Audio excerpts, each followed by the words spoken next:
Hello everyone. It's early morning and I have just about a little bit of time to show you the new PiStorm 68k card. And here I have a MiniMig, of course. Behind there is a little switch. As you can see, I'm using the 3D printed plate for expansion slot, or expansion port I should rather say, because I didn't want to drill into the case itself. But this works just fine. You can do it anywhere you want if you decide to install PiStorm, but this is how you do it. Now, a few things to say about the switch. Be careful, this is the cheap switch from, or I should say toggle switch, I guess, from AliExpress. While soldering some wires to this switch, I actually damaged it internally and increased somehow the resistance, which start messing up my voltage levels and the amount of current going through the switch, which is important because it's important to pay attention to this, because this is going to power your Raspberry Pi. So pay attention, make sure you don't have a cheap switch that's not designed for what you need, like I did. And if you're soldering wires to the switch, make sure that this is what the switch is designed for. You don't melt anything inside, etc., etc. So just a heads up. But I was able to do it in my second try, and the switch functions well. Anything that's below 1 ohm of resistance should be fine. Anything above, we should pay attention to it. So that's that. And inside is a new PiStorm that looks like this. So this is a new PiStorm 68k, and what it is, I've been working on this for a while. If you're following my channel, you probably know what's is this about.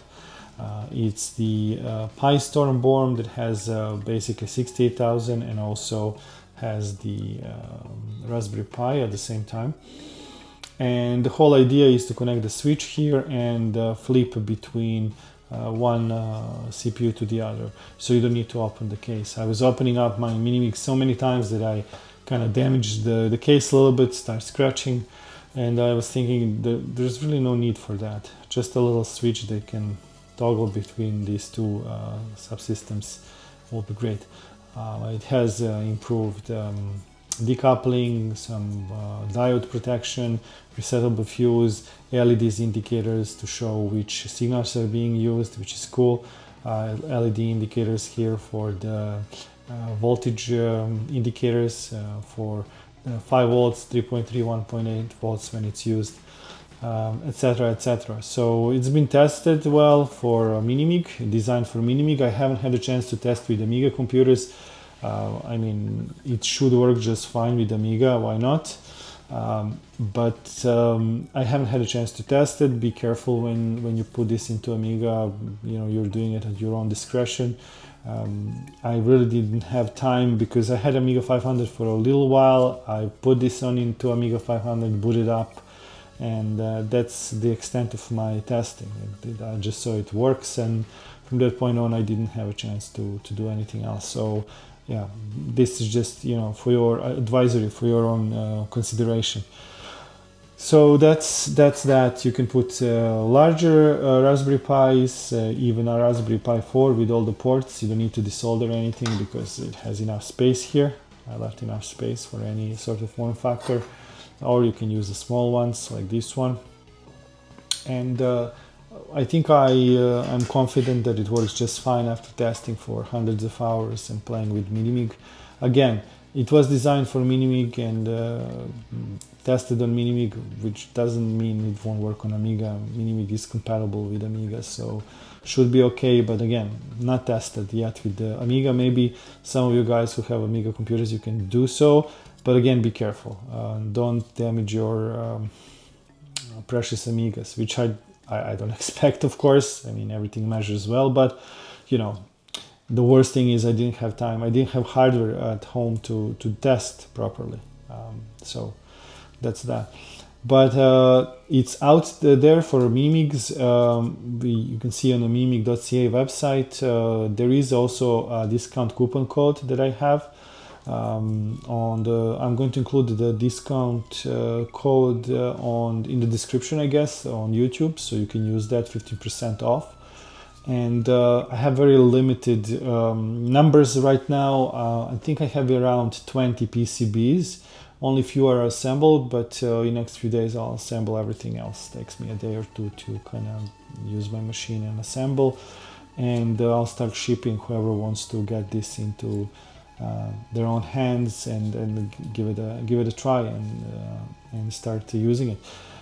Keep in mind it's a kind of first release, but I went through a couple of iterations, fixed a couple of issues, tested it for again a lot of hours, many hours, so it should be all right.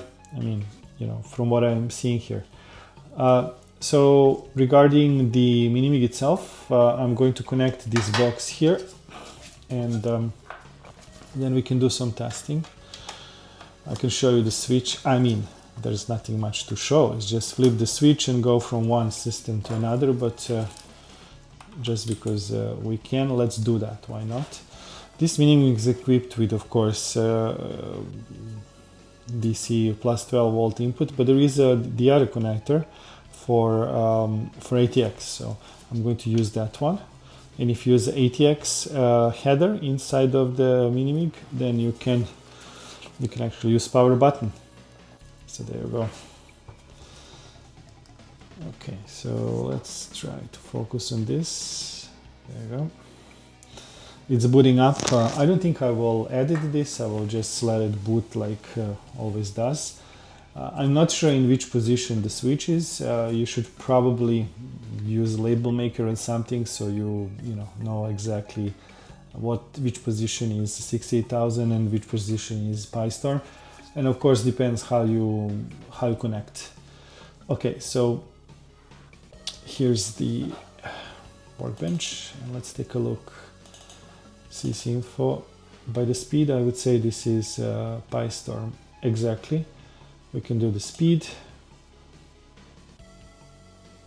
and yeah, pretty good. This is PiStorm 4, and you can see 1531 MIPS and 1322 megaflops, which is bonkers. So that's great. I can quit, and then if I go back to MiniMig, I turn it off, of course. Don't flip the switch while MiniMig is running, because you just crash the system, because you're going to reset the CPU. So I'll make the switch and put the switch in a different position, turn it on, and then the same thing will happen. By the way, I'm getting a little bit better with my gimbal and Osmo device for filming. I wasn't sure really how to use this before, but I'm kind of figuring out, so it's not totally useless for this kind of filming. I thought it's more for video blogging, but you can use it for this, no problem. So okay, back to the screen, and let's go to data, CC info, and 68,000, of course, not surprisingly. We just flipped the switch for the different CPU, and if I do the speed, you'll get something around 50-ish megahertz. Kawabunga 48 megahertz. So that's that.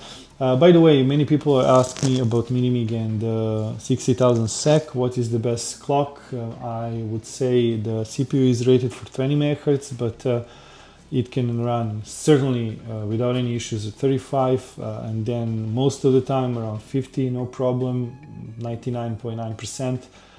And then in some cases it can even go to 60. I haven't had a chance to experiment more and push SEC to above 60.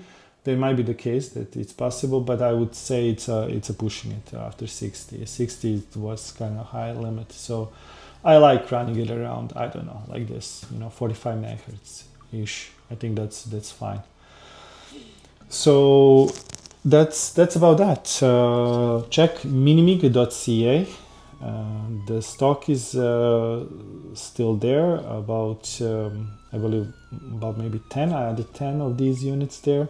I'll add the coupon code for discount, and you might be one of the first people to have this in your own hands and in your own MiniMig, and enjoy this ability to switch between 68,000 PiStorm.